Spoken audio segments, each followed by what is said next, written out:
dore mbereka inzu iri Nyarurama Gatega, dore ni ahantu heza hatuwe murahareba ko hateye.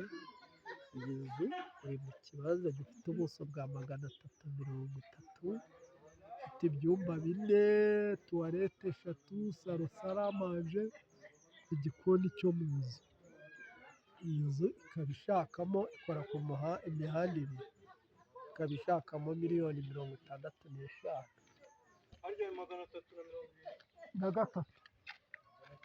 Urumva ikaba ishakamo 63.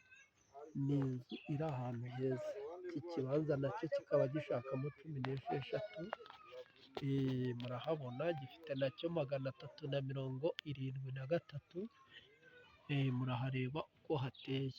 Uvuye kuri gare ya Nyanza harimo ibirometero 2, moto ihagera 700.